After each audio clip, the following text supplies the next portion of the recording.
ब्रह्मा की भविष्यवाणी के अनुसार वाल्मीकि ने राम की कहानी की रचना शुरू की। ये कहानी एक सुंदर कविता के रूप में थी और इसमें हर भाव के रंग थे।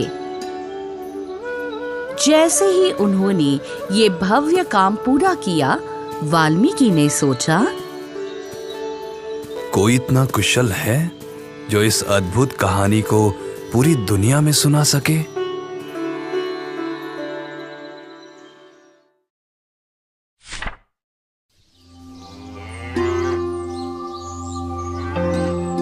ये सोचते सोचते उनका ध्यान उनके आश्रम में रहने वाले 2 युवकों लव और कुश पर गया।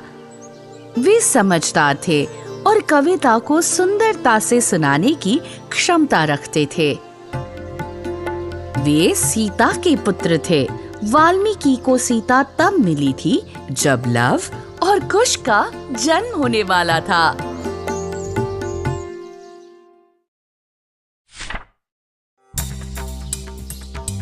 वाल्मीकि ने उन्हें रामायण पढ़ाना शुरू किया। लव और कुश को इस महाकाव्य का एक एक शब्द याद हो गया। उन्होंने रामायण को उत्साह से सुनाना शुरू कर दिया। बड़ी संख्या में लोग उन्हें सुनने के लिए एकत्र होने लगे। वे लोकप्रिय हो गए।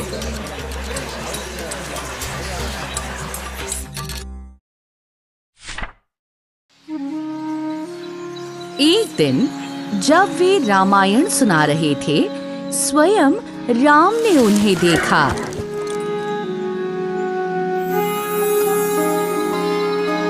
राम उनसे बहुत प्रभावित हुए। उन्होंने दोनों युवकों को अपने महल में आमंत्रित किया।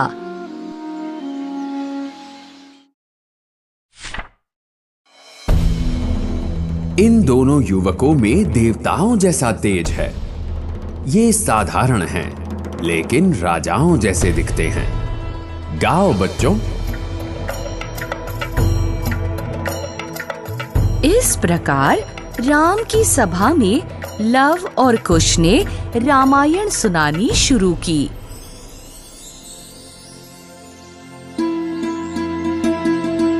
अयोध्या के शासक दशरथ न्यायप्रिय और बहादुर माने जाते थे। अपने महल की खिड़की से उन्होंने सरयू नदी के तट पर स्थित अपनी सुंदर राजधानी कोसल को देखा। उनका राज्य समृद्ध था और उनकी प्रजा संतुष्ट थी।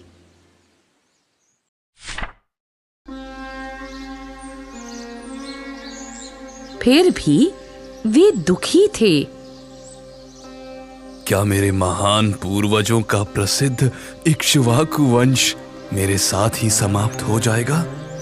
यदि मैं देवताओं को प्रसन्न करने के लिए एक बलिदान का आयोजन करूं, तो निश्चित ही वो मेरी इच्छा पूरी कर देंगे। उन्होंने अपने सलाहकार और सारथी सुमंत्र को बुलाया। पुजारियों और ऋषियों को बुलाओ।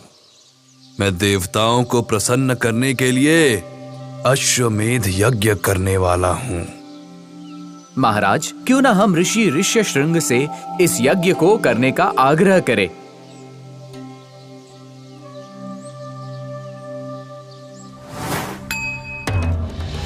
बहुत समय पहले की बात है, जब अंगराज्य अकाल से जूझ रहा था, तब उन्होंने ही देवताओं को प्रसन्न कर राज्य में वर्षा करवाई थी।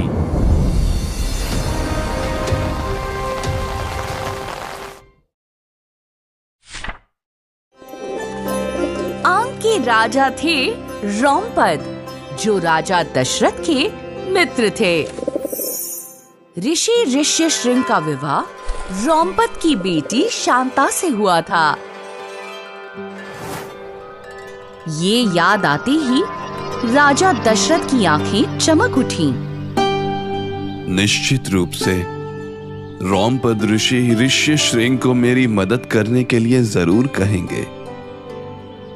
मैं तुरंत अंग के लिए प्रस्थान करूंगा।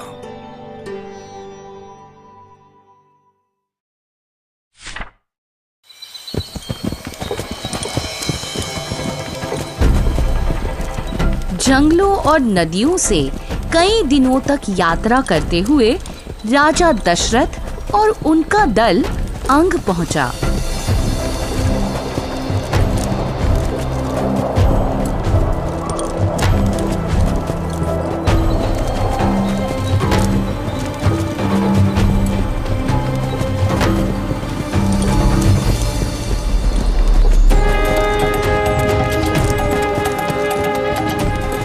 राजा द्रौपद ने उनका बड़े स्नेह से स्वागत किया।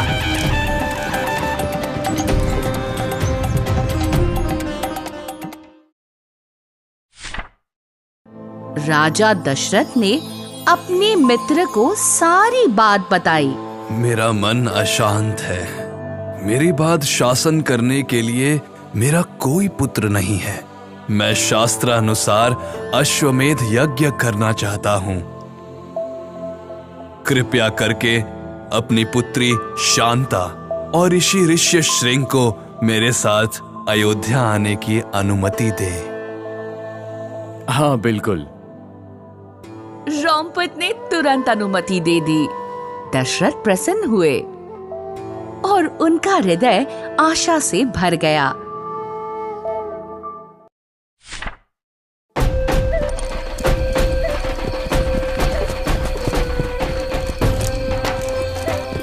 जब वे शांता और ऋषि ऋष्यशृंग के साथ कौशल लौटे, तब अयोध्या वासियों ने ढोल नगाड़े और शंख बजाकर उनका भव्य स्वागत किया।